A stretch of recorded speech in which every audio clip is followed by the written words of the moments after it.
Budget Control Act calls for Congress to create a budget that reduces the debt by $1.2 trillion, or automatic cuts in social programs and the defense budget will kick in and certain tax cuts will expire. What are your specific proposals for avoiding this fiscal cliff, which most economists agree would be bad for our country?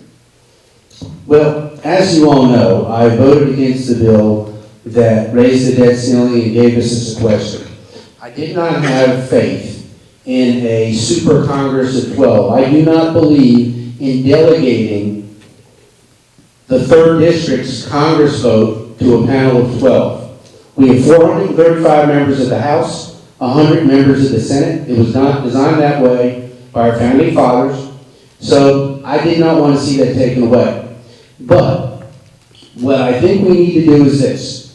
As a nation, we have got to get serious about spending. I prefer a federal balanced budget amendment to the United States Constitution. I voted for that. That did not pass. I would like to see that pass. We have that in our great state of Tennessee, and we're debt-free. Other states that don't have it are struggling. Some states will never pay their debt.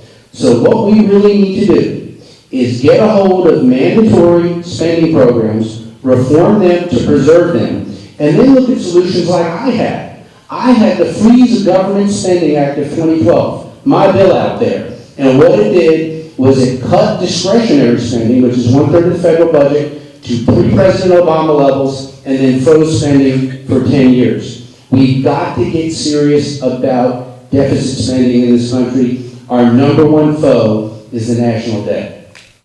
I'm going to quote President Clinton. Listen to this. This is important. The single largest variable for poor performance in kids was poverty. Discretionary spending, which my opponent has just said he would cut, are the programs for poverty.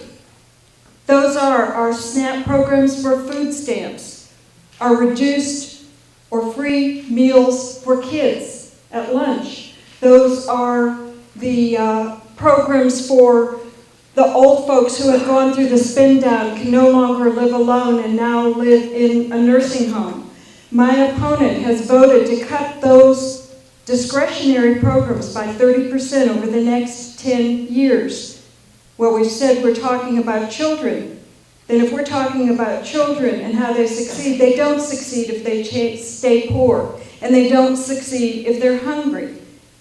Very near here in Sweetwater, they have a program to make sure that the kids get food during the summer because there are so many poor kids. And right after the recession, we had rates of over 60%, even in one of the wealthier communities in Oak Ridge, of the children who qualified for free and reduced school lunch. So to fix the deficit on the back of that tiny little amount we spend for discretionary spending is not going to happen.